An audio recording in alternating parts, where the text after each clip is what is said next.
আসসালামু আলাইকুম। আশা করি সবাই ভালো আছেন। শুভরাত্রি।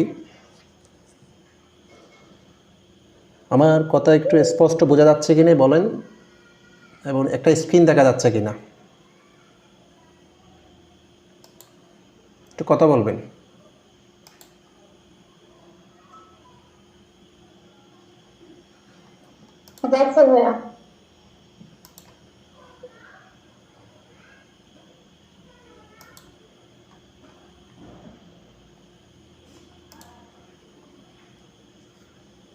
ঠিক আছে, তাহলে আমরা শুরু করি।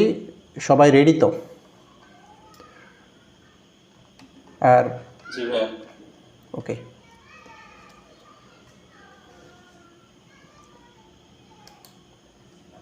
এটা হচ্ছে this editorial about repatriation of Rohingyas. You know well about Rohingyas. Their originality of they are from the Arakan state of Myanmar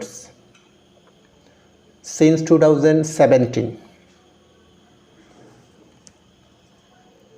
প্রায় অলমোস্ট 12 লাখের কাছাকাছি বাংলাদেশের ডেটা অনুসারে বাংলাদেশের মধ্যে অবস্থান করতেছে।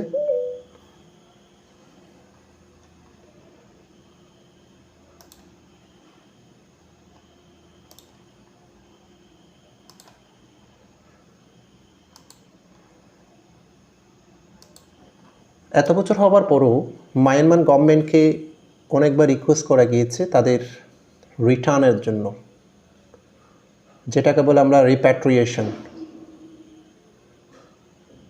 তাদের প্রত্যাবর্তন। কিন্তু মায়ানমার গভর্নমেন্ট হচ্ছে বিভিন্ন অজুহাত দেখাচ্ছে। এতগুলো রিফিউজি আমাদের দেশে এসেছে, এটাকে বলা হয় পৃথিবীর সবচেয়ে biggest refugee camp in Cox's Bazar. প্রথম কয়েক বছর হচ্ছে যে কিছু হিউম্যানিটেরিয়ান অ্যাক্টিভিটিস হিসাবে ওয়ার্ল্ড অর্গানাইজেশনস এবং ডেভেলপ কান্ট্রিগুলো থেকে অনেকগুলো সহায়তা এসেছে। কিন্তু রিসেন্টলি ফ্রম 2025 থেকে অনেকগুলো সহায়তা বন্ধ হয়ে যায়। তা আমাদের মতে এরকম একটা লিস্ট ডেভেলপ কান্ট্রিতে আমরা নিজেরাই নিজেদেরকে বাঁচাতে অক্ষম হচ্ছি, সেখানে আবার তাদেরকে আশ্রয় দেওয়া, তাদেরকে খাওয়ানো, এবং তারা বিভিন্ন ধরনের ক্রাইম সৃষ্টি করতেছে। সব কিছু মিলিয়ে আমাদের দেশের একটা অস্থিরতা বিরাজ করতেছে। অর্থাৎ এটা এমন একটি এডিটোরিয়ালটা হচ্ছে মায়ানমার গভর্নমেন্টের উদ্দেশ্য করে লেখা, যে কোনো মুহূর্তে তাদেরকে নিজের দেশে ফিরিয়ে নিয়ে এবং তাদেরকে যাতে কোনো আবার হেয় প্রতিসম্পন্ন না করা হয়, তাদের উপর যাতে কোনো টর্চার, মানসিক কোনো নির্যাতন না করা হয়, তাদের হিউম্যান রাইটসগুলো ঠিকমতো দিয়ে আবার যাতে পুনর্বাসন করা হয়, এই বিষয়ে একটা হচ্ছে যে এডিটোরিয়াল আপনারা হয়তো পড়েছেন। আমি তারপরে একটু বলে দিলাম। প্রথম সেটা হচ্ছে, আমি বারবার বলতেছি, আমরা এই অ্যানালাইসিস করতেছি হচ্ছে যে জাস্ট রাইটিংয়ের যে প্রাথমিক স্টেজটা পার করতেছি আমি। হ্যাঁ, একটা মিনিট।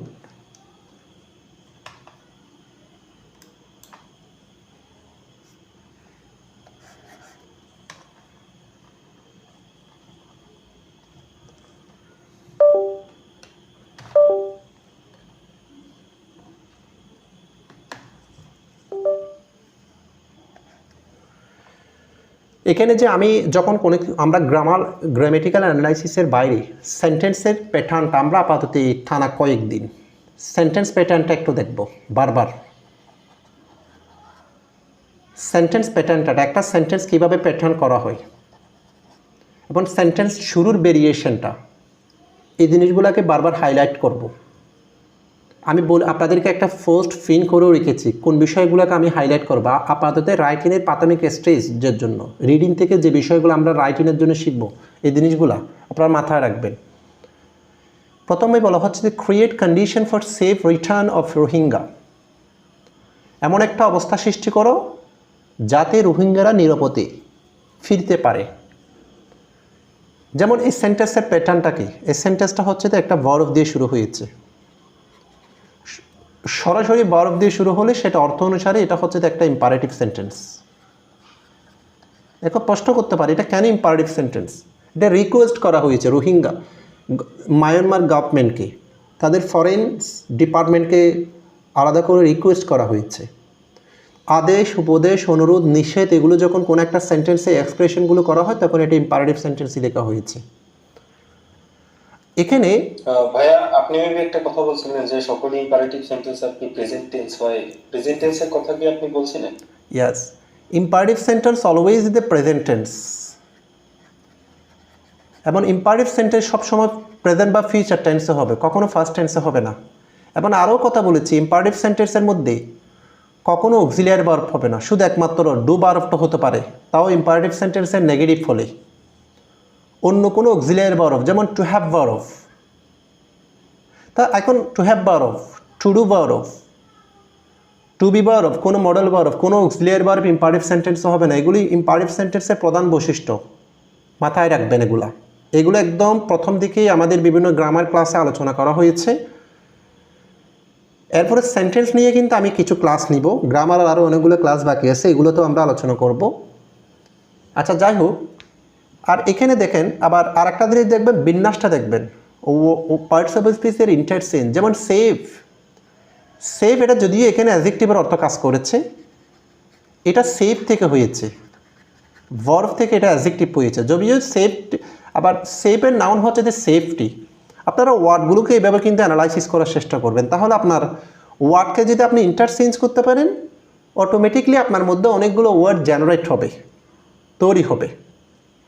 ঠিক আছে, তারপরে আমি ওয়ার্ডের উপরে হচ্ছে আপনাদেরকে ইনশাআল্লাহ আগামী সপ্তাহ, এই সপ্তাহ পারবো না আমি, মানে রাত দিন করে কাজ করতেছি, আগামী সপ্তাহের ভিতরে 2টা ভোকাবুলারির একদম পূর্ণাঙ্গ 2টা PDF দিয়ে দেবো। একটা ওয়ার্ড স্মার্ট বইয়ের 1টা আমি নিজের মতো করে তৈরি করেছি একদম সব কিছু।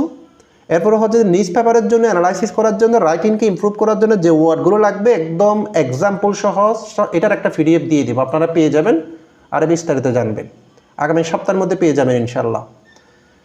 এরপরে দেখেন, Myanmar must fix it's কোয়েশনেবল verification process.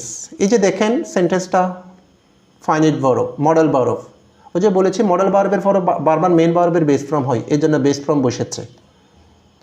It's, it's এটা হচ্ছে দ্য পসেসিভ অ্যাডজেক্টিভ, তাহলে পসেসিভ অ্যাডজেক্টিভ এটাও অ্যাডজেক্টিভ, এটাও অ্যাডজেক্টিভ, কোয়েশন থেকে কোয়েশনেবল অ্যাডজেক্টিভ। এখন বর্তমানে এটাও কিন্তু অ্যাডজেক্টিভ, যদিও ভেরিফিকেশন নাউন হয়, ভেরিফাই থেকে ভেরিফিকেশন সন থাকলে নাউন হয়, কিন্তু এখানে বিন্যাস অনুসারে অ্যাডজেক্টিভ হচ্ছে। কেন? প্রসেসটা হচ্ছে দ্য নাউন। অর্থাৎ মায়ানমার সরকারকে এখানে কোয়েশনেবল মানে প্রশ্নবিদ্ধ, ভেরিফিকেশন মানে যাচাই, যে যাচাই করার প্রক্রিয়াটা প্রশ্নবিদ্ধ, সেটাকে মায়ানমার সরকারকে অবশ্যই সুনির্দিষ্ট করতে হবে, এটাকে সংস্কার করতে হবে। এখানে ফিক্স মানে স্থির করা, কিন্তু এখানে সুনির্দিষ্ট করা অর্থ বোঝানো হচ্ছে। অর্থাৎ বাংলাদেশ গভর্নমেন্ট 2017 সালের পরে তাদেরকে একটা প্রসেস দিয়েছিল, কয়েকজন রোহিঙ্গা তাদের দেশ থেকে এসেছে, তাদের ফরেন ডিপার্টমেন্টকে পাঠানোর পরে কিন্তু তারা এটা বিভিন্ন ধরনের, তারা নিজেরা দাবি করেছে তারা রোহিঙ্গা না, তারা বাংলাদেশি। রোহিঙ্গা গিয়েছে 4 থেকে 5 লাখ, কিন্তু বাংলাদেশ দাবি করতেছে 12 লাখ। তো তাদের এই কথাটা প্রশ্নবিদ্ধ, এই কারণে বলা হচ্ছে। যেমন এই সেন্টেন্সটা দেখেন, খেয়াল করেন, সাবজেক্ট দিয়ে শুরু হয়েছে সরাসরি, এর পরবর্তীতে আমরা দেখব যে কিন্তু সাবজেক্টের বাইরে কিন্তু অ্যাডভার্বের ফ্রেজ, কানেক্টরস এগুলো দিয়ে বাক্য শুরু হচ্ছে, খেয়াল করবেন কিন্তু এক একটা সেন্টেন্স এক একভাবে। এবং ফিক্স এটার পরে কী সুনির্দিষ্ট করতে হবে? ফুল, এই কথাটা, এটা একটা অবজেক্ট, তাহলে অবজেক্ট যখন একাধিক ওয়ার্ড হয় সেটাকে আমরা বলতে পারি এটা হচ্ছে একটা নাউন ফ্রেজ। এখন আসেন, আপনি যখন লিখতে যাবেন আপনার রাইটিং নাউন ফ্রেজটা কীভাবে গঠন করবেন? আপনি মাল্টিপল অ্যাডজেক্টিভ, অনেকগুলো অ্যাডজেক্টিভ, এক বা একাধিক অ্যাডজেক্টিভ দিয়ে পরবর্তী শব্দটা সবসময় নাউন রাখবেন, তখন এটা নাউন ফ্রেজ। তাহলে এখান থেকে আমরা একটা নাউন ফ্রেজ কীভাবে গঠন করব? একাধিক অনেকগুলো ওয়ার্ড দিতে পারি, কিন্তু প্রত্যেকটা আগেরটা অ্যাডজেক্টিভ। নাউন ফ্রেজের শেষের ওয়ার্ডটা অবশ্য নাউন হতে হবে, ঠিক এখানে এভাবে হয়েছে। আচ্ছা, এরপরে যদি আমি দেখি বিস্তারিত কী বলছে, দেখি আমি কিছু স্কিপ করে আজকে হচ্ছে মানে ফুলটাকে পড়ানোর চেষ্টা করব। এরপরে বলা হচ্ছে উই আর আউটরেজড, আউটরেজ শব্দের অর্থ হচ্ছে রাগান্বিত। এখন আপনি কি প্রশ্ন করতে পারেন, আমরা জানি অ্যাঙ্গার অর্থ হচ্ছে রাগান্বিত, এটা বলতে পারতাম, আমি এটাও বলতে পারতাম, যেমন সারপ্রাইজ মানে অবাক হওয়া, এটাও তো বলতে পারতাম। এখানে আপনার রাইটিংয়ের আরেকটা খুব গুরুত্বপূর্ণ ওয়ার্ড, একটা শব্দের অনেকগুলো সিমিলার ওয়ার্ডস আছে, কিন্তু আমি এগুলো ইউজ না করে এখানে আউটরেজ কেন ইউজ করলাম, অর্থাৎ বিষয়টা এখানে এক ধরনের কি ইউজ করেছে, এটা একটা ম্যাটাফোর, এটা একটা হাইপারবোলা ইউজ করেছে, অর্থাৎ তাদের কথাটাকে আপনি গুরুত্ব আরোপ করার জন্য তাদের এরকম বিবৃতি, প্রশ্নবিত্ত বিবৃতি আমাদের কাছে যেটা দিয়েছে, রোহিঙ্গাদেরকে বাঙালি বলতেছে, এটাকে আমরা খুবই রাগান্বিত হয়েছে, মানে আমাদের রাগটাকে খুব বিরামহীনভাবে প্রকাশ করেছি। তাহলে সেক্ষেত্রে যদি আমি নর্মাল ওয়ার্ড ইউজ করলে হবে না, অর্থাৎ আপনি যখন ওয়ার্ড ইউজ করবেন কোন ওয়ার্ডটাই হচ্ছে যে ওই কথাটার জন্য পারফেক্ট, সেটাও একটু মাথায় রাখবেন। ওটা হচ্ছে যে ওয়ার্ড স্মার্টের, যেটা আমি একটা পিডিএফ দিব, ওখান থেকে মোটামুটি ওয়ার্ড স্মার্টের প্রথম পিডিএফটা ভালো করে কমপ্লিট করতে পারলে মোটামুটি আপনাদের ওয়ার্ড নেওয়ার সমস্যা আশা করি হবে না। আচ্ছা যাই হোক, এখন বর্তমানে এটা অ্যাডজেক্টিভ এবং আর হচ্ছে যে এখানে লিঙ্ক ইন বরফ। আচ্ছা, আমরা রাগান্বিত হয়েছি by Myanmar latest claim, Myanmar সরকারের যে সাম্প্রতিক যে দাবিটা অ্যাবাউট দ্য রোহিঙ্গা ইকজৌরাস শব্দের অর্থ হচ্ছে দেখি যেটা প্রত্যাবর্তন, মানে একদম স্থানান্তর, পালিয়ে আসা, জোরপূর্বক তাদেরকে দেশ ত্যাগ করতে বাধ্য করা, এই শব্দটাকে বলা হয় কি এক্সোডাস। তবে এটার অ্যাকচুয়াল অর্থ হচ্ছে তা যাত্রা, জার্নি, ট্রাভেল, ঠিক আছে, কিন্তু এখানে এটা হচ্ছে দেখি মানে এমনভাবে তারা হচ্ছে যে মানে ফোর্সফুলি লেফট, তাদেরকে ত্যাগ করতে বাধ্য করা, এটাকে বলা হয় এক্সোডাস। বর্তমানে এটা নাউনে আছে। And the number of people, অনেক মানুষ, হু ফ্লেড টু মানে এটা একটা অ্যাপ্রোপ্রিয়েট প্রেপোজিশন, পালিয়ে যাওয়া, বাংলাদেশে পালিয়ে এসেছিল। এই যে দেখেন এখানে একটা রাইটিংয়ের একটা গুরুত্বপূর্ণ আর একটা স্কিল পেয়েছি, যেমন এটা একটা অ্যাডজেক্টিভ ক্লজ বা রিলেটিভ প্রোনাউন। আপনাদেরকে বলেছিলাম রিলেটিভ প্রোনাউন কোনটা, এখানে যখন একটা প্রোনাউন দিবেন সেটা সম্পূরক একটা নাউন যদি পাশেই থাকে, যেমন হু মানে পিপলকে, রোহিঙ্গা মানুষকে বলা হচ্ছে, ঠিক এই বরাবর একটা কনজাংশন আনা, এটাকে বলা হয় রিলেটিভ প্রোনাউন, আর এটাকে বলা হয় রিলেটিভ ক্লজ। তাহলে বাক্যটা সবসময় আপনি যখন, যেমন এখানে একটা মেইন ক্লজ দিয়েছেন, সবসময় বাক্যটা কীভাবে করি দেখেন, কমপ্লেক্স, এটা মেইন ক্লজ, এখানে একটা মনে করুন রিলেটিভ প্রোনাউন দিয়েছেন, তাহলে রিলেটিভ প্রোনাউন দেওয়ার সময় আপনাকে সাবধান থাকতে হবে এই রিলেটিভ প্রোনাউন বরাবর এখানে একটা নাউন বা নাউন ফ্রেজ আছে কিনা, এবং সেই অনুসারে, যেমন এখানে যদি টাইম থাকে হোয়েন, এখানে যদি কোনো কারণ থাকে তাহলে হোয়াই, এখানে যদি কোনো মানুষ থাকে তাহলে হু, এখানে যদি কোনো লোকেশন থাকে বা প্লেস থাকে তাহলে ওয়ার, এভাবেই আপনাকে রিলেটিভ প্রোনাউন, এবং রিলেটিভ প্রোনাউনের পরে তাহলে আরেকটা ক্লজ, এবং তাহলে এটা একটা ক্লজ, সাবঅর্ডিনেট ক্লজ, এটার আগে নাউন আছে বিদায়, এটা একটা অ্যাডজেক্টিভ ক্লজও বলতে পারি। তাহলে রাইটিংয়ের জন্য রিলেটিভ প্রোনাউন, রিলেটিভ ক্লজ খুবই গুরুত্বপূর্ণ, এটা মাথায় রাখবেন, কীভাবে রিলেটিভ ক্লজটা গঠন করবেন মনে রাখবেন। তারা বাংলাদেশে পালিয়ে এসেছিল, ফলোইন মানে এখানে ফরে, এটা প্রেপোজিশন অর্থে ইউজ করা হয়েছে। দ্য মিলিটারি ক্র্যাক ডাউন, আর একটা অসাধারণ ওয়ার্ড, ক্র্যাক ডাউন মানে হচ্ছে কি দমন পীড়ন, যেটা সিনোনিম আমি বলতে পারি অ্যাট্রোসিটি, নির্যাতন। আপনি চমৎকার, মানে যত বেশি আপনি অ্যাট্রোসিটি মানে নির্যাতন, আমি বলতে পারি রিপারকেশন, এটা মানে নির্যাতন। এখন মনে করেন আপনারা নির্যাতনের অর্থ জানেন, সেটা হচ্ছে দ্য টর্চার, এটা কিন্তু সবাই জানেন। এখন আপনার শব্দ চয়নের উপরে ডিপেন্ড করবে আপনি রাইটিংয়ে কীভাবে নাম্বার পাবেন, আপনাকে স্মার্ট ওয়ার্ড ইউজ করতে হবে। ওই যে আপনাদেরকে এক সময় বলেছিলাম না, একটা সেন্টেন্সে বলা, আমি যদি বলি আপনাকে আমি খুব ভালোবাসি, আই লাভ ইউ, কিন্তু আরেকজনে বলেছে আই লাভ ইউ বলে না, আই অ্যাডোর ইউ, তুমি আমার কাছে অনেক প্রিয়। তাহলে এটাই এভাবে স্মার্ট ওয়ার্ড ইউজ করতে হবে। তাহলে পড়ার সময় এদের রিডিং থেকে রাইটিংয়ের স্কিলটা কি, পড়ার সময় এই সমস্ত গুরুত্বপূর্ণ কিছু ওয়ার্ড ফাইলে এগুলোকে সাথে সাথে নোট ডাউন করতে হবে, বাট পারলে ওই প্রত্যেকটা শব্দ দিয়ে একটা করে সেন্টেন্স তৈরি করার চেষ্টা করবেন। আমি জাস্ট টিচার হিসেবে আমি আপনাদেরকে পথ দেখিয়ে দেওয়া, বুঝিয়ে দেওয়া, কিন্তু অনেক কাজ আপনাকে করতে হবে, আমি ক্লাসে সবগুলো আমি দেখা দিতে পারবো না। আচ্ছা যাই হোক, মিলিটারি আগ্রাসনের পরে ইন রাখাইন স্টেটে ইন অগাস্ট 2007, তাহলে দেখেন এটা একটা অ্যাডভার্বিয়াল ফ্রেজ। এখানে একটু দেখেন, তাহলে আমি আগে ট্রান্সলেশনটা করি। কি বলেছে? আমরা ক্ষুব্ধ হয়েছি যে মায়ানমারের সাম্প্রতিক যে দাবিটা, যে রোহিঙ্গাদের যাত্রা নিয়ে, রোহিঙ্গাদের এবং অসংখ্য রোহিঙ্গা যারা বাংলাদেশে রাখাইনে 2017 সালে যে সামরিক মিলিটারি মানে সামরিক দমনপীড়নের কারণে বাংলাদেশে পালিয়ে এসেছিল, সেই বিষয়ে মায়ানমার গভর্নমেন্ট যে দাবিটা করেছে সেটা নিয়ে আমরা খুবই ক্ষুব্ধ। এটা একটা আপনারা দেখেছেন, এটা একটা কমপ্লেক্স সেন্টেন্স। প্রথমটা হচ্ছে যে প্রিন্সিপাল ক্লজ, পরেরটা হচ্ছে যে এখানে কি সাবঅর্ডিনেট ক্লজ। এখানে যে একটা বিষয়, আর একটা বিষয় দেখব, সবসময় মনে রাখবেন, এই যে যেমন দেখেন ইন থেকে, এটা হচ্ছে যে একটা অ্যাডভার্বিয়াল ফ্রেজ, সময় বোঝাল অ্যাডভার্বিয়াল ফ্রেজ। এখন মনে করেন আপনি একটা সামারি করতে যান, আপনি প্রিসি রাইটিং করতে যান, বা এই বিসিএসের যে কম্প্রিহেনশন ওখান থেকে যে প্রশ্ন করে প্রশ্নকে একদম পেসেসের মতো না করে নিজের মতো করে একটু গুছিয়ে লিখতে চান, আপনি লেখা সেন্টেন্সটাকে অন্তত নিজের মতো করে বিন্যাস করবেন। যেমন এই অ্যাডভার্বিয়াল ফ্রেজ, সময়বাচক অ্যাডভার্বিয়াল ফ্রেজগুলো বাক্যের শেষেও দিতে পারবেন, আপনি বাক্যের শুরুতেও দিতে পারবেন। এটা ইন অগাস্ট 2007 এখানে দিলেও কিন্তু ভুল হতো না। অর্থাৎ অ্যাডভার্বিয়াল ফ্রেজ বাক্যকে ভেরিয়েশন করে শুরু করার সবচেয়ে গুরুত্বপূর্ণ একটা ক্রাইটেরিয়া হচ্ছে অ্যাডভার্বিয়াল ফ্রেজ। এই জিনিসটা মাথায় রাখবেন। অ্যাডভার্বিয়াল ফ্রেজ খুঁজে বের করার জন্য আমি আরেকটা রিপিট করতেছি, সবসময় এই দুটা কথা মনে রাখবেন, ওয়াই এবং হোয়েন, এই দুইটা অ্যাডভার্বিয়াল ফ্রেজ বেশি হয়। মানে কারণ বোঝালে অ্যাডভার্বিয়াল ফ্রেজ, সময় বোঝালো, এগুলো বাক্যের শেষেও দিতে পারেন, বাক্যের শুরুতেও দিতে পারেন। আচ্ছা আসেন এরপরে দেখেন, এই যে দেখেন না, আমি এখন যেটা বলেছি সেটা অ্যাডভার্বিয়াল ফ্রেজ শুরু হয়েছে। এখন সেন্টেন্সের সাবজেক্ট দিয়ে শুরু হয়েছে, এখন শুরু হয়েছে অ্যাডভার্বিয়াল ফ্রেজ দিয়ে। দেখেন, after Bangladesh submitted a list, Bangladesh submit করেছে a list 824 names to Myanmar, প্রায় 8,28,824 জন নাম কিন্তু মায়ানমার সরকারকে দিয়েছে ফর ভেরিফিকেশনের জন্য।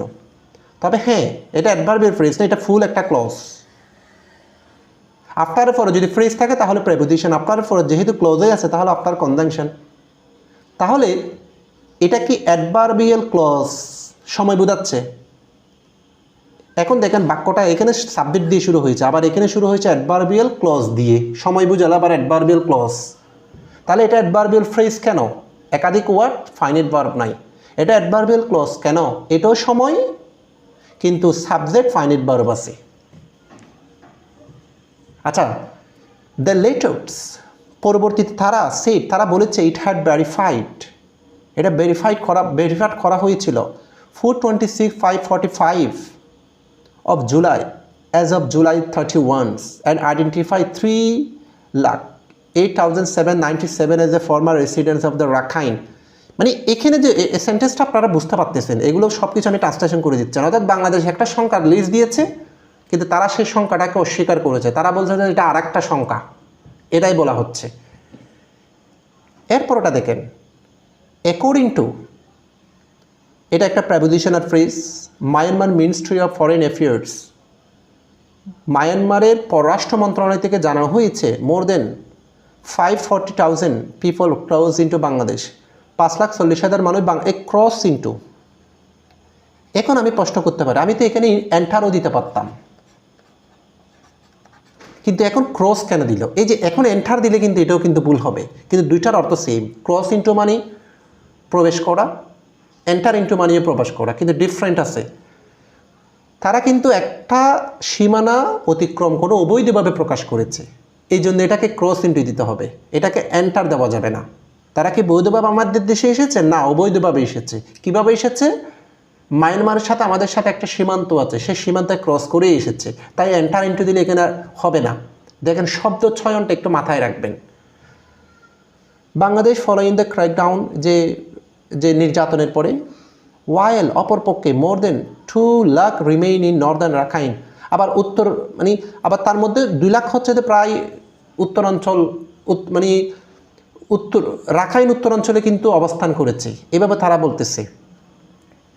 এখানে দেখেন একটা জিনিস আপনাদেরকে দেখায়, ভেরিয়েশন। এই সেন্টেন্সটা কিন্তু শুরু হয়েছে কিন্তু সাবজেক্ট দিয়ে। আমি বারবার যে জিনিসটাকে আমরা এখন আপাতত মানে মার্ক করবো বলতে সেটা মার্ক করার চেষ্টা করতেছি। যেমন এটা শুরু হয়েছে, খেয়াল করেন, অ্যাডভার্বিয়াল ক্লজ দিয়ে, আবার এটা শুরু হয়েছে আবার প্রেপোজিশনাল ফ্রেজ দিয়ে। তাহলে প্রত্যেকটা সাবজেক্ট রাইটার চাইলে কিন্তু সাবজেক্ট দিয়ে শুরু হতো না, আপনি এক একটা সেন্টেন্স এক একভাবে শুরু করেছে। এটা হচ্ছে রাইটিংয়ের আর একটা গুরুত্বপূর্ণ হচ্ছে যে ফ্লারিশড। আপনি যত সেন্টেন্সের স্টার্টিং পয়েন্টটা যখন ডিফারেন্টলি শুরু করবেন, অটোমেটিকলি আপনার লেখাটার মধ্যে একটা গ্রামেটিক্যাল সৌন্দর্য সৃষ্টি হবে। এবার রাইটারের একই মানে প্রত্যেকটা যদি আপনি সাবজেক্ট দিয়ে শুরু করেন, তাহলে কিন্তু যে কোনো কারো কাছে পড়তে লেখাটা বিরক্তিকর হবে। কিন্তু উনি যখন একই প্যাটার্নে থাকবে না, ভিন্ন প্যাটার্ন যখন পাবে, এক্সামিনার বা একজন রিডারের কাছে কিন্তু ভেরিয়েশন সৃষ্টি হবে, ফলে পড়তেও এটা ভালো লাগবে। আচ্ছা, যাই হোক, এরপর আসেন, পরবর্তীতে বলা হচ্ছে ইট হ্যাজ অলসো সেড, এটা বলা হয়ে থাকে, it will accept the return of it, তারা তখনই গ্রহণ করবে রিটার্ন এখন এখানে বর্তমানে নাউন অর্থে ইউজ করা হয়েছে, ভার্ব না, কারণ আর্টিকেল একটা ডিটারমিনার, এটা অ্যাডজেক্টিভের পরে নাউন হয়, রিটার্ন এখানে নাউন। তাদের প্রত্যাবর্তন, তাদেরকে ফিরে যাওয়া, এটা তখনই গ্রহণ করা হবে, অফ দোজ ভেরিফাইড, মানে ভেরিফাই করার পরে, মানে মায়ানমার সরকার বলতে তো তোমাদের কথা আমরা বিশ্বাস করতে পারতেছি না, আমরা ভেরিফাই করবো, তারপরে হচ্ছে যে ইয়া করবো। ওয়ান, সিকিউরিটি কন্ডিশনস, তাদের নিরাপত্তা, আমাদের নিরাপত্তা সব কিছু এখন যেহেতু এখানে কিন্তু দমন পীড়ন চলতেছে আর কারণ স্টেটে, আমরা নিরাপত্তাটা হচ্ছে যে এখানে পরিস্থিতি ভালো হোক, ইন রাখা ইন ইমপ্রুভ। এখানে দেখেন আবার ইমপ্রুভ শব্দটা আপনি জানেন যে কিন্তু অ্যাকচুয়ালি ভারফ, কিন্তু এখানে ভারফ হয় নাই, এখানে পজিশন বাদে ইমপ্রুভের নাউনই হচ্ছে তো সরাসরি কিন্তু ইমপ্রুভমেন্ট। একজন রাইটার চাইলে কিন্তু আলাদা গঠন থাকলেও ইমপ্রুভ থেকে ইমপ্রুভমেন্ট, এটা ইমপ্রুভমেন্ট করে নাই, যে কোনোভাবে কিন্তু উনি যে কোনো ওয়ার্ডকে নিজের মতো করে ইউজ করতে পারে, সমস্যা নাই, এখানে ইমপ্রুভ নাউন অর্থে ইউজ করা হয়েছে। অর্থাৎ তারা বলেছে যে যদি পরিস্থিতি এখানে কিন্তু নিরাপত্তা যদি ভালো হয়, তাহলে আমরা তাদেরকে ফিরে নিয়ে আসব। যেমন এটা একটা হচ্ছে যে কমপ্লেক্স সেন্টেন্স, এখানে একটা প্রশ্ন থাকতে পারে, এটা হচ্ছে যে প্রিন্সিপাল ক্লজ, এটা হচ্ছে যে সাবঅর্ডিনেট ক্লজ, তাহলে প্রশ্ন থাকতে পারে একাধিক ক্লজ থাকলে একটা তো কনজাংশন থাকতে হবে, এখানে কনজাংশনটা কই? সেডের পরে অনেক সময় দ্যাট থাকে, এবং সেডের পরে দ্যাট যুক্ত ক্লজটাকে বলা হয় নাউন ক্লজ। যেমন কীরকম, সেড বলেছিল, কি বলেছিল, এই কথাটাই বলেছিল, এটা ফুলটাই অবজেক্ট, কী দ্বারা প্রশ্নগুলো পাচ্ছি, তারা কী দ্বারা প্রশ্ন করলে ফুল একটা ক্লজকে পাচ্ছি, তাহলে আমরা বলি কী দ্বারা প্রশ্ন করলে কি অবজেক্ট হয়। এখন অবজেক্ট যখন একটা ক্লজ, তাহলে এটা নাউন ক্লজ বলবো, অবজেক্ট যদি ফ্রেজ হয় নাউন ফ্রেজ বলবো, অবজেক্ট যদি একটা ওয়ার্ড হয় তাহলে নাউন বলবো। সেডের পরে নাউন ক্লজের দ্যাটটা অনেক সময় উজ্জ্বল রাখা যায়, সরাসরি না দিলেও সমস্যা নাই, এটা মাথায় রাখবেন, এটা দিতেও পারবেন। একটা মিনিট,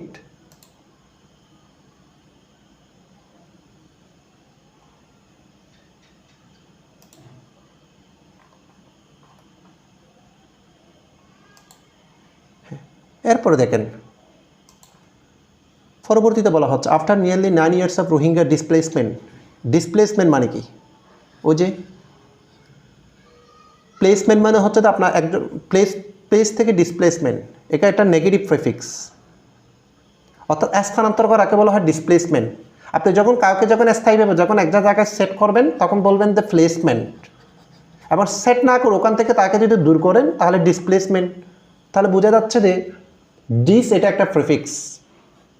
ওয়ার্ড, প্রত্যেকটা ওয়ার্ড মুখস্থ রাখার চেষ্টা করিয়েন না, সবগুলো ওয়ার্ড আপনি চাইলে মুখস্থ করতে পারবেন না। আপনি যদি একটু স্ট্র্যাটেজি অনুসরণ করেন, ওয়ার্ড ফরমেশনের উপর আপনাদেরকে প্রায় 7 থেকে 8টা ক্লাস আমি নিয়েছি এবং 2টা শিট দিয়েছি ওয়ার্ড ফরমেশনের। এগুলো ভালো করে যদি কমপ্লিট করেন, আমার কাছে মনে হয় 20 থেকে 20% আপনার ওয়ার্ড কিন্তু অনেকগুলো কিন্তু আপনি নিজে অ্যানালাইসিস করতে পারবেন। অর্থাৎ রোহিঙ্গাদের যে মানে বাস্তুহারা, দিস ক্লেম, এই দাবিগুলো আর ডিপলি ট্রাবলিং। এটা কি অ্যাডভার্বিয়াল ফ্রেজ? এটা ইয়াস, এতটা পর্যন্ত অ্যাডভার্বিয়াল ফ্রেজ, আবার অ্যাডভার্বিয়াল ফ্রেজ দ্বারা শুরু হয়েছে। ওই যে বললাম না, সমবাচক এখানে বলেছি প্রথমে, ইন অগাস্ট, সমবাচক, এটা কিন্তু আবার সেন্টেন্সটা এভাবেও লিখতে পারতো, this claim R deeply ট্রাবলিং after nearly 9 years of Rohingya displacement, ভুল হবে না। তাহলে আমি অ্যাডভার্বিয়াল ফ্রেজটাকে প্রথমেও রাখতে পারি, শেষেও রাখতে পারি। তবে এখানে শেষে আর প্রথমের কথাটা কেন বলতেছি, এখানে একটা রাইটিংয়ের একটা গুরুত্বপূর্ণ একটা স্কিল। ওই যে বললাম না, মনে করেন আগের সেন্টেন্সটা সাবজেক্ট দিয়ে শুরু করেছেন, এখন মনে করেন আপনি আবার এটা অ্যাডভার্বিয়াল ফ্রেজটা শেষে নিয়ে আবার দিস ক্লেম দিয়ে শুরু করছেন, তাহলে সেন্টেন্সে শুরু করার অপশনটা কিন্তু সেম হয়ে যাচ্ছে, সাবজেক্ট প্লাস। তাহলে ভেরিয়েশন করার জন্য রাইটার একটা স্ট্র্যাটেজি ফলো করেছে, অ্যাডভার্বিয়াল ফ্রেজটা প্রথমেই নিয়ে গিয়েছে। তাহলে আগেরটা হচ্ছে তো সাবজেক্ট দিয়ে শুরু করলো, পরেরটা সরাসরি সাবজেক্ট দিয়ে শুরু হচ্ছে না, পরেরটা হচ্ছে অ্যাডভার্বিয়াল ফ্রেজ দিয়ে শুরু করেছে। এই জিনিসগুলো মাথায় রাখবেন। আচ্ছা আসেন, এখানে ট্রাভেলিং এটা কোন পার্টস অফ স্পিচ হবে, এটা কি ভাইয়া জেরান্ড না ডিপলি? এটা জিরান, এটা মেইন ভার্ব, এটা জিরান এবং নন ফাইন ভার্ব কোনো কিছু হবে না, এটা হচ্ছে জাস্ট, এটাকে আপনি প্রেজেন্ট পার্টিসিপল দেন। আর এর হচ্ছে এই প্রিন্সিপাল আর কি। হ্যাঁ, এটা হচ্ছে যে প্রেজেন্ট কন্টিনিউয়াস টেন্স। তাহলে যাই হোক, কী বলা হচ্ছে, 9 বছর পরে এসেও রোহিঙ্গাদের যে বাস্তুহারা এই বিষয়ে তাদের এই দাবিগুলা মানে আমাদেরকে আরও বেশি সমস্যায় ফেলে দিয়েছে, আমাদের উত্তেজনা আরও বেশি বাড়িয়ে দিয়েছে, আমাদের উদ্বেগকে আরও বেশি চরম পর্যায়ে নিয়ে গিয়েছে। এদের আপনাদেরকেও, আপনারা তো জানেন ব্যাংকের বিসিএসের মধ্যে হচ্ছে যে English to Bangla, Bangla to English দুইটাই থাকে।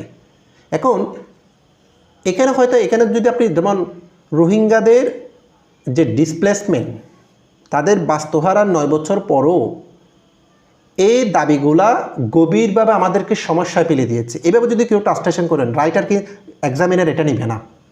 তাহলে আপনি এখানে ট্রাভেলিং শব্দটার অর্থটা কি, সমস্যায় ফেলে দেওয়া, তাহলে এখানে লিটারেলি কোনো অর্থ হবে না।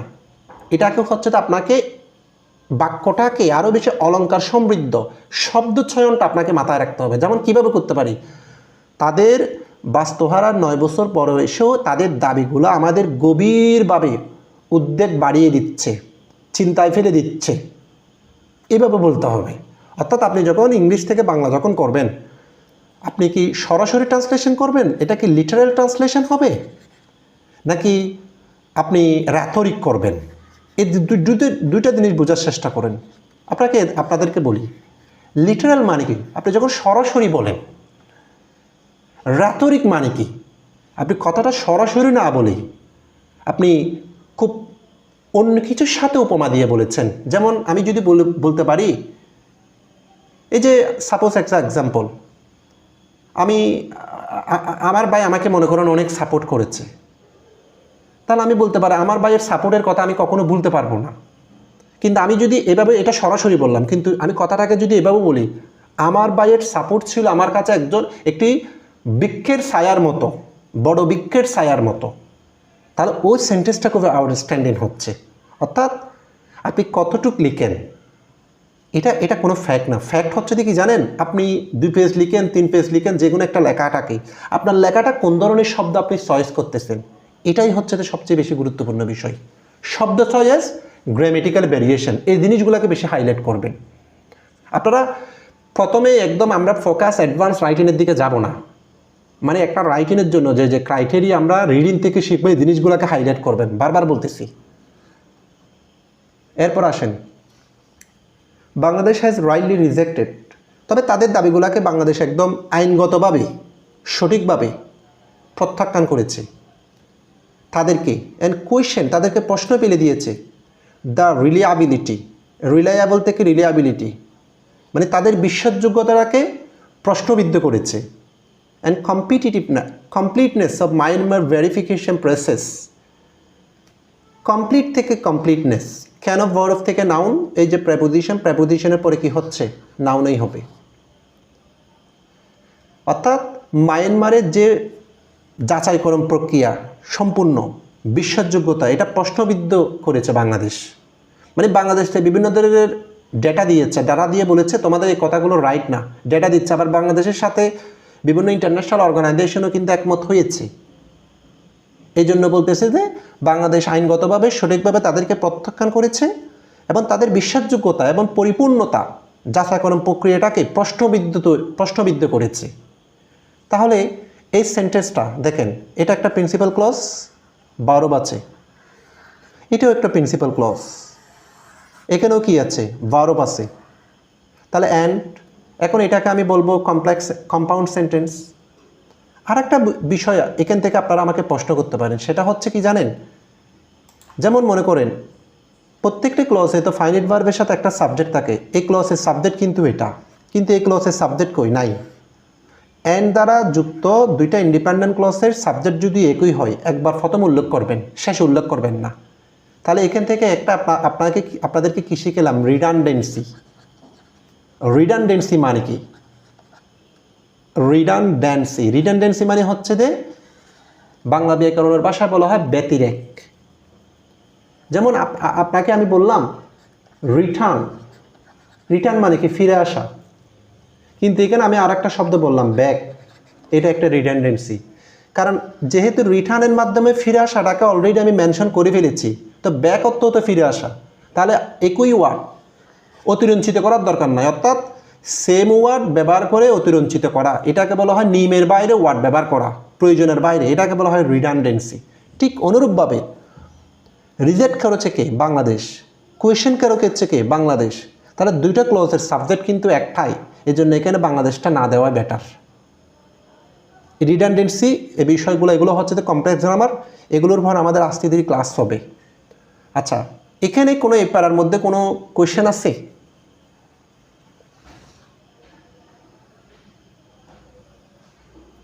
নাই। এরপর আসেন তাহলে।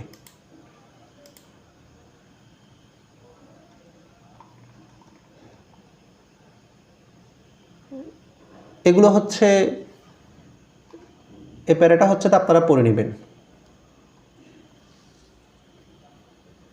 যে আগের কথাগুলো হচ্ছে মানে তাদের প্রভাব আমাদের কি কি ক্ষতি হচ্ছে, তাদেরকে দ্রুত রিটার্ন না করার কারণে এই সমস্যার ইমফ্যাক্টটা হচ্ছে, মানে আমাদের উপর কীরকম প্রেশারাইজ হচ্ছে এটা।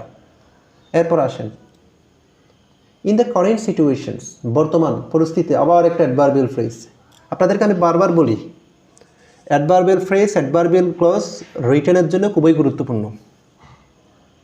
অ্যাডভার্বিয়াল ফ্রেজ নিয়ে আমি অনেকগুলো কথা বলেছি, 2-3টা ক্লাস, আপনারা ক্লাসগুলো করেন যারা করেন নাই। আবার ক্লজটা হচ্ছে আমরা মাঝখানে আরও কতগুলো ক্লাস নেওয়ার পরে ক্লজের উপর আমি 2-3টা ক্লাস নিব। এবং অ্যাডভার্বিয়াল ফ্রেজ, তাহলে এটা একটা অ্যাডভার্বিয়াল ফ্রেজ। এই বর্তমান সিচুয়েশনে what we expect from Myanmar, আমরা মায়ানমার থেকে কী এক্সপেক্ট করতে পারি? আর নট ফলস ক্লেম, আমরা কি এমন কোনো যে অভিযোগ যেটা মিথ্যা নয়, অ্যান্ড অ্যাসিউরেন্স যেটা সত্য নয়, নিশ্চিত নয়, বাট ক্রেডিবল কিন্তু বিশ্বাসযোগ্য, রাইট বেস প্রসেস যেটা অধিকার ভিত্তিক প্রক্রিয়া, দ্যাট ক্যান ফাইনালি ইনেবল যেটা আমাদেরকে সক্ষম করে তুলবে দ্য রোহিঙ্গাদের টু রিটার্ন, রোহিঙ্গাদেরকে ফেরত নিবে টু দেয়ার হোমল্যান্ড, তাদের নিজের মাতৃভূমিতে সেফলি, নিরাপদভাবে, অ্যান্ড উইথ ডিগনিটি, মর্যাদাপূর্ণভাবে। তাহলে কথাটা কি বলতেছে? মানে এই পরিস্থিতিতে আমরা কি মায়ানমার থেকে যে প্রত্যাশা করতে পারি, যে প্রত্যাশাটাই হচ্ছে তারা মিথ্যা হবে না, সত্যই হবে, তারা রোহিঙ্গাকে যথাসম্মানে নিরাপদভাবে তারা তাদের মাতৃভূমিতে ফিরিয়ে নেবে। এই যে দেখেন এই কথাটা, এটা ফিগার অফ স্পিচের ভাষায় হচ্ছে দেখি এটা একটা আইরনি। আইরনি মানে কি? অর্থাৎ এখানে বলা হচ্ছে যে এই অবস্থায় আগে আপনাকে মায়ানমারের কন্ডিশন, মায়ানমারের যে তাদের আগ্রহ ফিরে নেওয়ার, এগুলো নেগেটিভলি আলোচনা করা হয়েছে। তো রাইটার আশা করতেছে এই পরিস্থিতি থেকে আমরা কিন্তু তাদেরকে সঠিকভাবে ফিরে নেওয়ার আমরা কি আশা করতে পারি? তার মানে কিন্তু আমরা করতে পারি না।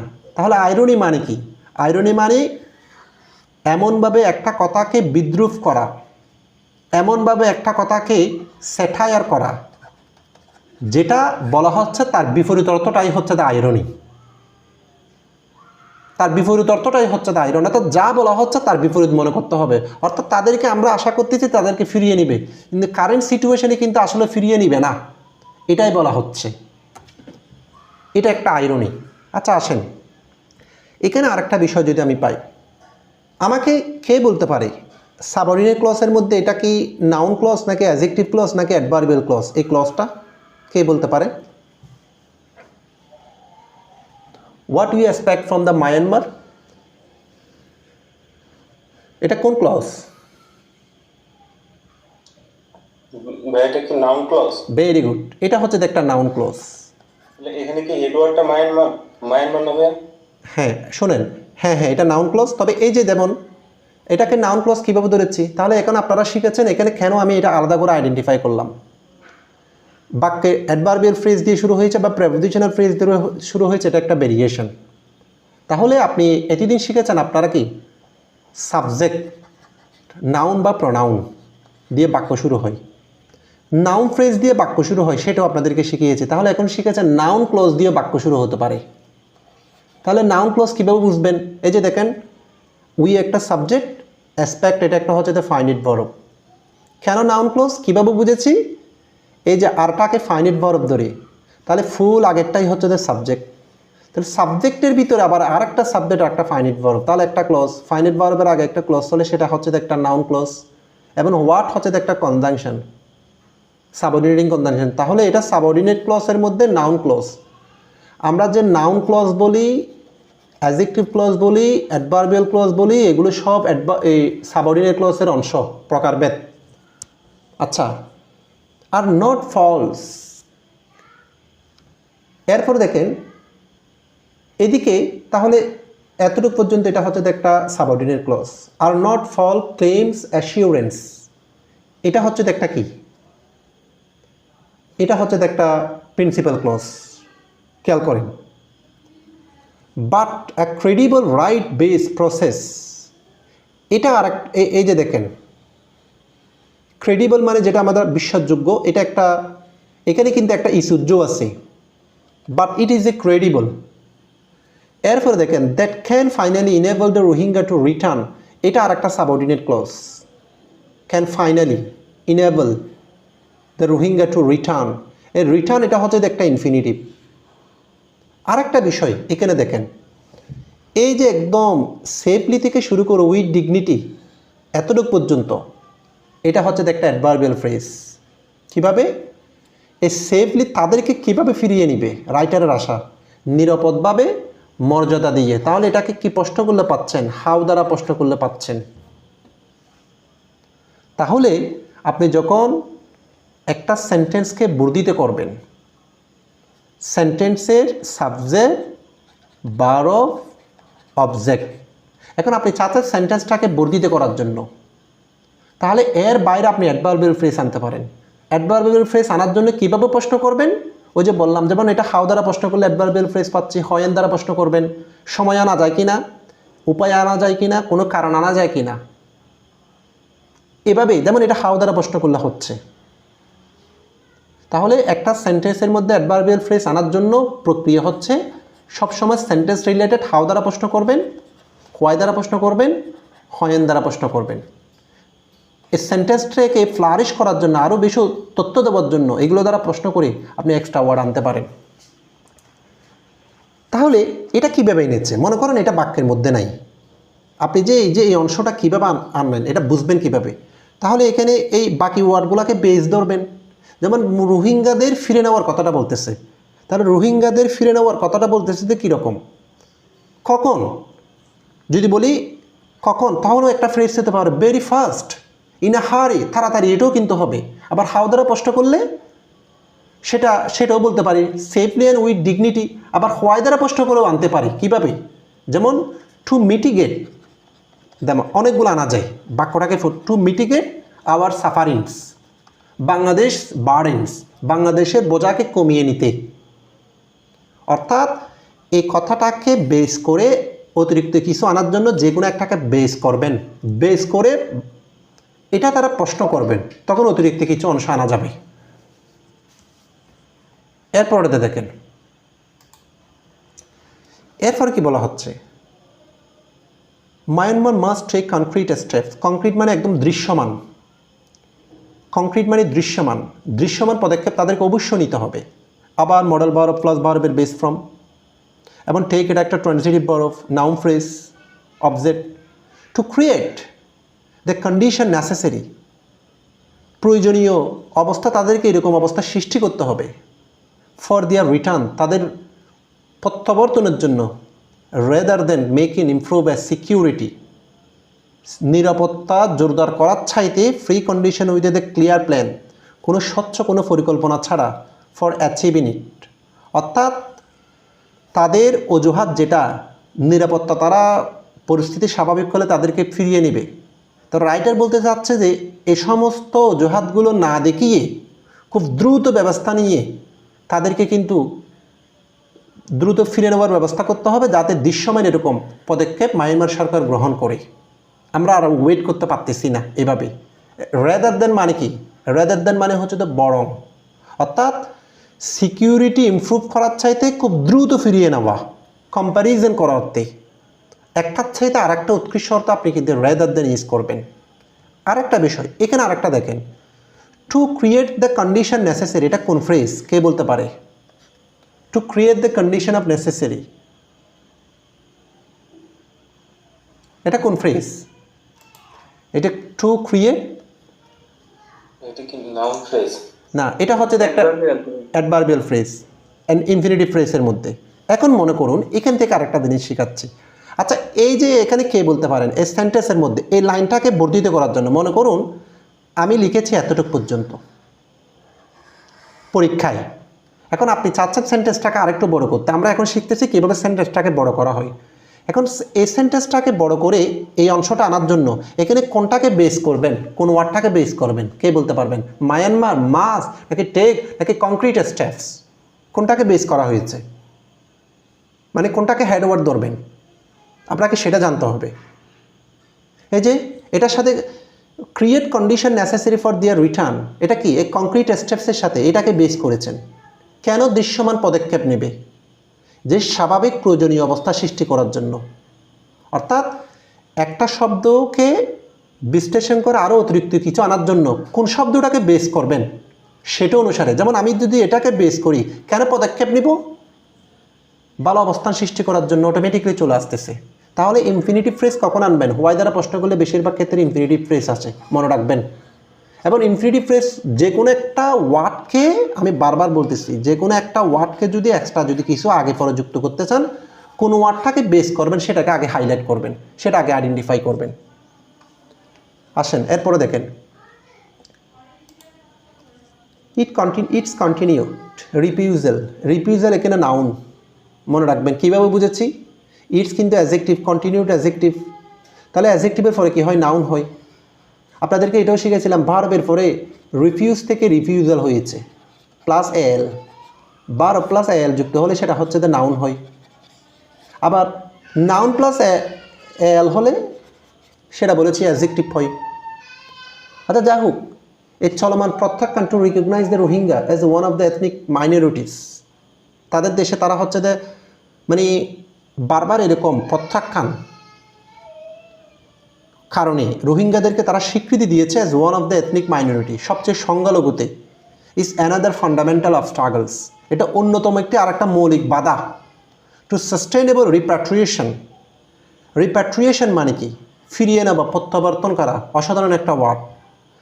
মানে তাদের এরকম অস্বীকৃতির জন্য রোহিঙ্গাদেরকে তারা এথনিক সবচেয়ে সংখ্যালঘুতে পরিণত করেছে, এবং এটাই তাদের টেকসই প্রত্যাবর্তনের জন্য সবচেয়ে আরেকটি বড় বাধা। এরকম মানে তারা অরিজিনাল মানে মায়ানমারের নাগরিক না, কথার অর্থ হচ্ছে এটা। ফলে তারা লজিক দেখাচ্ছে তারা হচ্ছে তো বাঙালি, তারা চট্টগ্রাম তাদের আদি নিবাস। তো এটা হচ্ছে তো একটা ফান্ডামেন্টাল অফ স্ট্রাগল, মৌলিক বাধা। এই সেন্টেন্সের মধ্যে এই যে দেখেন ইজ এটা হচ্ছে দ্য ফাইনাইট ভার্ব, তাহলে সাবজেক্ট কি? It continues to refusal recognize Rohingya as one of the ethnic, ফুলটাই হচ্ছে দ্য সাবজেক্ট। আবার সাবজেক্টের ভিতরে কি একটা ইনফিনিটিভ ফ্রেজ আছে, তাহলে ইনফিনিটিভ ফ্রেজটা কার? এই নাউন ফ্রেজের। তখন ইনফিনিটিভ ফ্রেজকে আপনাকে বলতে হবে এটা হচ্ছে একটা অ্যাডজেক্টিভ ফ্রেজ। এরপর দেখেন ইট ইজ এ পার্টিকুলারলি আনফর্চুনেট, এটা বিশেষভাবে যে আমাদের জন্য দুর্ভাগ্য, দ্যাট মায়ানমার স্টেটমেন্ট, মায়ানমারের যে বিবৃতি, স্টেট থেকে স্টেটমেন্ট, মায়ানমার কিন্তু এখন বর্তমানে অ্যাডজেক্টিভ হচ্ছে, পসেসিভ কেস। রিপিটেডলি তারা বারবার রেফার, তারা নির্দেশ করে, ব্যক্ত করে, প্রকাশ করে, মানে এক্সপ্রেস করা। এই যে দেখেন স্টেট আর রেফার সেম শব্দ, কিন্তু আপনি যদি এখানে স্টেটমেন্ট লিখেছেন, এখানে যদি ভার্ব হিসাবে যদি স্টেটেড দিতেন, এটা কিন্তু ভুল না, অর্থগতভাবে কিন্তু ভুল হবে, কারণ একই ওয়ার্ড ইউজ করলে কিন্তু সেটা একটা ওই যে বললাম রিডান্ডেন্সি হবে, এই জন্য সিনোনিম ইউজ করেছে। টু দ্য ডিসপ্লেস পপুলেশন, এই যে বাস্তুহারা মানুষগুলোকে অ্যাজ বাঙালিস, তারা বাঙালি হিসেবে ধরে নিচ্ছে, রে দ্যান দ্য রোহিঙ্গাস, রোহিঙ্গার চাইতে তারা বাঙালি হিসেবে ধরে নিচ্ছে। এই যে কিছুক্ষণ আগে যেটা বললাম, এই যে এটা একটা মেইন ক্লজ, এটা একটা আরেকটা সাবঅর্ডিনেট ক্লজ, তাহলে এটা একটা কমপ্লেক্স সেন্টেন্স। আর আরেকটা বিষয় আপনারা লক্ষ্য করেছেন, খেয়াল করবেন যে যেমন পার্টিকুলারলি এটা হচ্ছে একটা অ্যাডভার্ব, যেমন দেখেন রিপিটেডলি এটাও কিন্তু অ্যাডভার্ব, তার মানে মেইন ভার্বের আগে সাবজেক্টের পরে সাবজেক্ট এবং মেইন ভার্বের মাঝখানে কিন্তু কি ইউজ করা যায়, অ্যাডভার্ব ইউজ করা যায়। এবং সেই অ্যাডভার্বকে বলা হয় অ্যাডভার্ব অফ ম্যানার, মনে রাখবেন, অ্যাডভার্ব অফ ম্যানার মানে হাউ দ্বারা প্রশ্ন করলে পাওয়া যাবে এটা, অ্যাডভার্ব অফ ম্যানার আর অ্যাডভার্ব অফ টাইম। কোনো নির্দিষ্ট ওয়ার্ড যদি অ্যাডভার্ব হয় সেটা মেইন ভার্বের আগে বা সাবজেক্ট আর মেইন ভার্বের মাঝখানে ইউজ করা যেতে পারে, এভাবে আমরা ইউজ করতে পারি। এরপরে হচ্ছে পরবর্তী, এখানে এই বিবৃতিটা দিয়েছে হচ্ছে, আপনারা হয়তো জানেন কিনা জানি না, যে আফ্রিকার একটি দেশ, আমি রাষ্ট্রটা ভুলে গিয়েছি, তাদের ভিতরে হচ্ছে আন্তর্জাতিক আদালতে মামলা করেছিল এবং আন্তর্জাতিক আদালতও হচ্ছে তাদের যে হ্যাগে অবস্থিত নেদারল্যান্ডের, যে তাদের যে জাতিগত নিপীড়ন অত্যাচার চালিয়েছিল, যেটা জাতিগত নির্মূল, এটা একদম আন্তর্জাতিক আদালতেও প্রমাণ হয়েছে। প্রমাণের বিষয়টা রাইটার এখানে তুলে ধরেছে, মানে মায়ানমারকে দোষারোপ করার জন্য, মানে এটা একটা ডকুমেন্ট দিচ্ছে আর কি, ডেটা দিচ্ছে পর্যাপ্ত। এই জিনিসটা এটাও আপনারা দেখে নেবেন। এর পরবর্তীতে দেখেন এই প্যারাটা, Myanmar must work with Bangladesh. এখন একদম ফাইনালি দেখেন, ফাইনাল কথাটা কেন আমি পড়াচ্ছি, বাংলাদেশের সাথে কাজ করবে, ইউএনের সাথে কাজ করতে হবে মায়ানমারকে, আদার হিউম্যানিটেরিয়ান মানে হচ্ছে দ্য এজেন্সি, যারা মানব দরদি, এটা ওয়ান ওয়ার্ড সাবস্টিটিউশন হিসেবে খুব গুরুত্বপূর্ণ, যারা মানুষকে ভালোবাসে এটাকে বলা হয় হিউম্যানিটেরিয়ান। এটার আর একটা সিনোনিম আছে, ফিলান্থ্রপিস্ট, অনেকবার পরীক্ষায় এসেছে, ফিলান্থ্রপিস্ট মানব হিতৈষী বলা হয় এক কথায়। অর্থাৎ বিভিন্ন যে হিউম্যানিটেরিয়ান এজেন্সির সাথে কাজ করতে হবে। কেন কাজ করবে, দেখেন কেন করবে, অটোমেটিকলি কিন্তু এই ইনফিনিটিভ ফ্রেজটা আসতেছে। এস্টাবলিশ এ ক্লিয়ার বেঞ্চমার্ক, অসাধারণ একটা ওয়ার্ড, আদর্শ একটা মান, আদর্শ মানদণ্ড, এটাকে বলা হয় বেঞ্চমার্ক ফর রিটার্ন, অর্থাৎ তাদেরকে ফিরিয়ে নিতে আদর্শ একটা মান প্রতিষ্ঠিত করার জন্য বাংলাদেশ এবং জাতিসংঘ অন্যান্য হিউম্যানিটেরিয়ান এজেন্সির সাথে তাদেরকে কাজ করতে হবে। যেমন কি দিতে হবে, ইনক্লুডিং প্রেপোজিশন, এটা বর্তমানে প্রেপোজিশন, সিকিউরিটি গ্যারান্টি তাদেরকে নিশ্চিত দিতে হবে, নিরাপদের, সিটিজেনশিপ নাগরিকত্ব দিতে হবে, আদার রাইট অন্যান্য রাইট, ফ্রিডম অফ মুভমেন্ট তাদেরকে স্বাধীনভাবে চলাচলের ফ্রিডম দিতে হবে। এখানে মনে রাখবেন অফের মাধ্যমে যদি ফ্রেজ গঠন করেন, অফের আগে এবং পরে কিন্তু দুই জায়গায় কিন্তু নাউন হবে, এটাও নাউন এটাও নাউন, এটা মনে রাখবেন।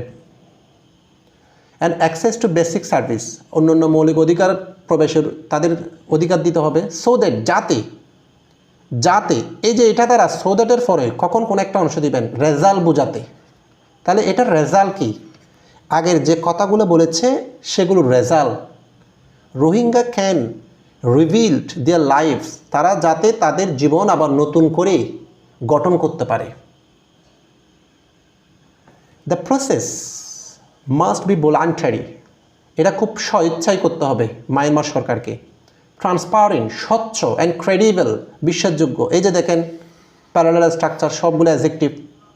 উইথ সাফিসিয়েন্ট সেফগার্ডস, পর্যাপ্ত নিরাপত্তা। টু এনশিওর, এই যে দেখুন এটাকে হেডওয়ার্ড ধরি, তাহলে নিরাপত্তা কেন দিতে হবে, অটোমেটিক্যালি এটা চলে আসতেছে।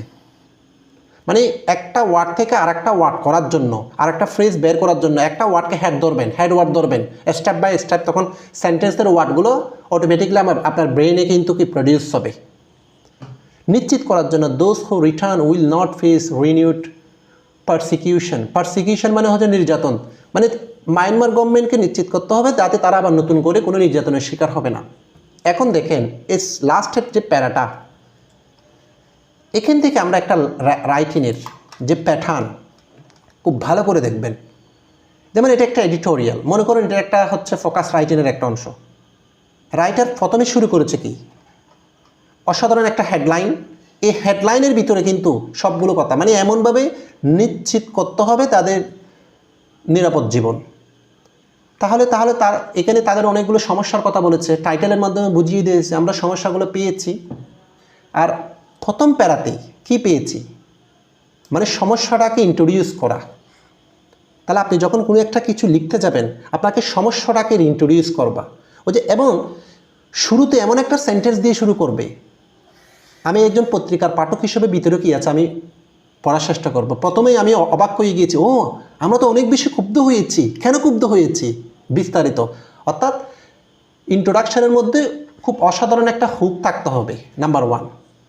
এরপরে দেখেন বডিতে সমস্যাগুলো স্টেপ বাই স্টেপ আলোচনা করেছে এবং লাস্টে কী করেছে, পজিটিভলি আগের কথাগুলোকে ভিত্তি করে কনক্লুড করেছে। মানে পজিটিভলি আপনাকে শেষ করতে হবে, আপনাকে সুপারিশ করতে হবে। এই দেখেন সুপারিশ করে উনি মানে কি করা প্রয়োজন সমগ্র আলোচনার ভিত্তিতে একটা কমেন্ট করেছে। এইভাবে শেষ করতে হবে। এখানে কোনো প্রশ্ন থাকলে আমাকে করেন।